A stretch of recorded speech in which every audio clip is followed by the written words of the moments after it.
Hey everybody, I'm Rodney and welcome back to Hot Rod's Recipes. Today I'm going to show you how to make one of my favorite dishes, Authentic Cuban Picadillo. The recipe was given to me by my best friend's mom who ran a catering business in Havana, Cuba. So you know it's the real deal. Ready? Let's go.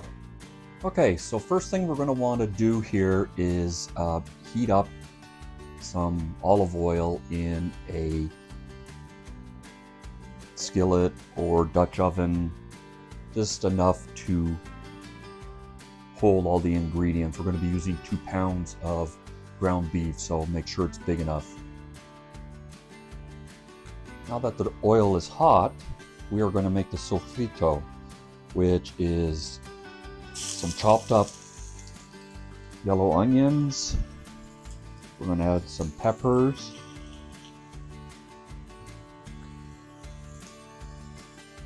some tomato,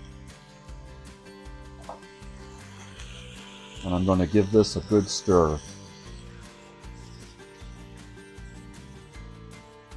I'm going to let this cook for a couple of minutes before I add the garlic. I want to try to soften up the onions and the peppers before adding the garlic, because garlic cooks very fast.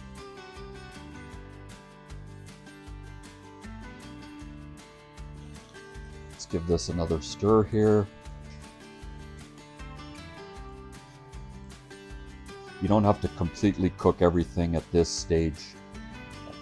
The picadillo will have a chance to simmer for quite some time, so that will help getting them done.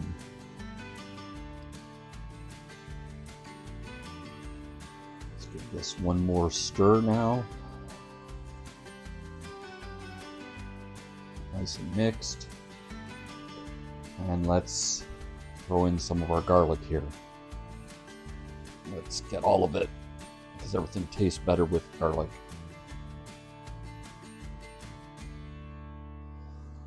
Give a good stir here. Get that garlic distributed through the veggies.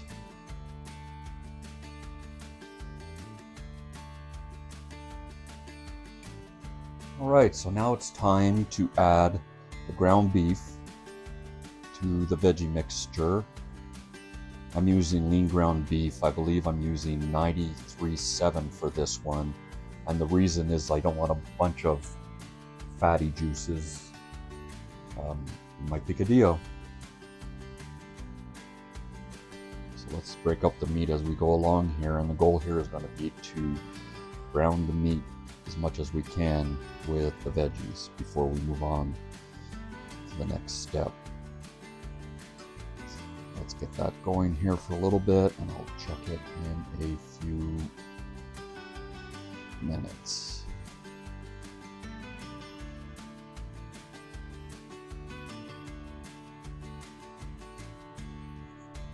Let's give this another toss.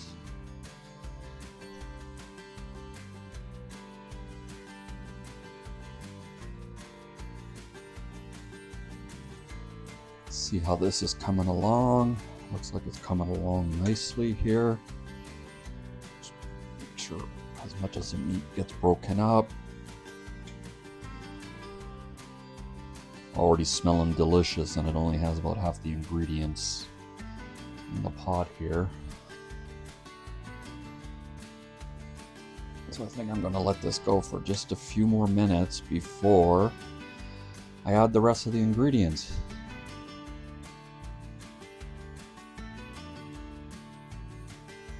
Take one last look.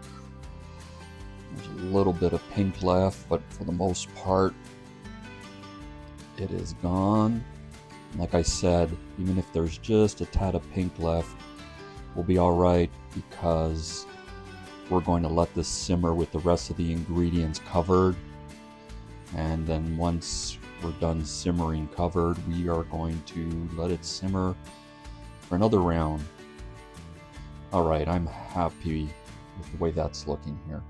So now what I'm going to do is add some tomato paste. Now this may look a little bit odd to you because I'm not using it fresh out of the can. I almost always, when I have leftovers, and as you know, recipes only use a little bit of tomato paste. I like to freeze mine. I take about a tablespoon, wrap it in some wax paper, put it in a zippy or a Ziploc bag, freezer bag, whatever you use, and stick them in the freezer. So here's a couple tablespoons of tomato paste. Some dry white wine.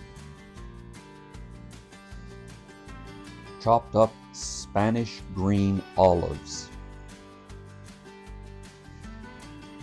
Some of the brine from the olive jar. I'm going to add some capers. Love capers. As well as some of the brine from the capers jar.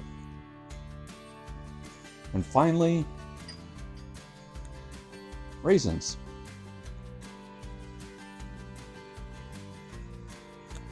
So let's give this a good stir here. Everything's kind of melded together. Oh my God, I can smell it. It's gonna be so good.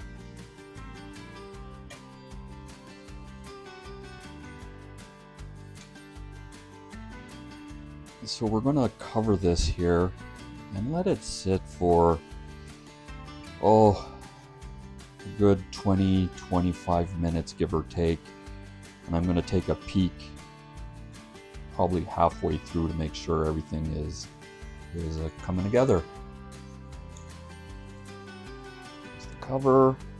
Let's cover this and let's let her rest. All right, I can already tell that this stuff is smelling good. So I'm going to just take a quick look at it.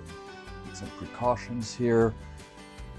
It's boiling. It's going a little bit quicker than I thought, but that's okay because we only have about another 10 minutes to go here.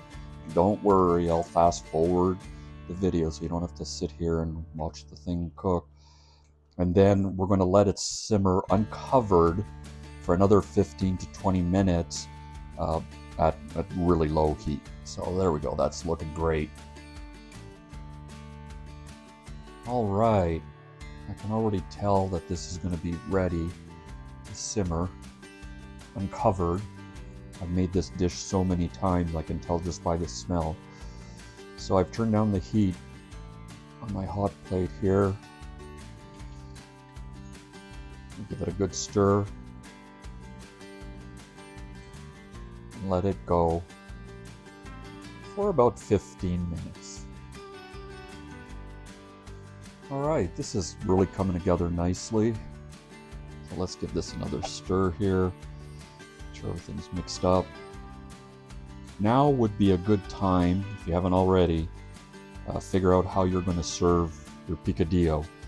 I usually eat it over rice, white rice, or roasted potatoes.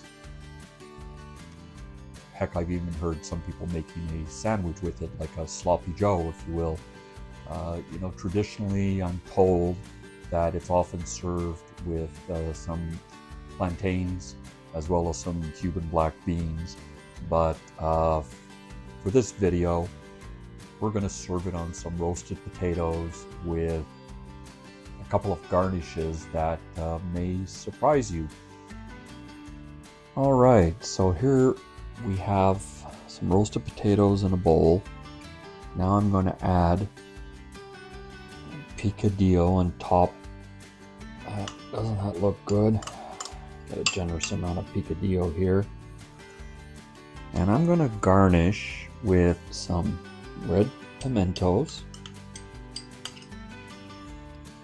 and some young sweet peas, also called le sauce petit pois. Look at that.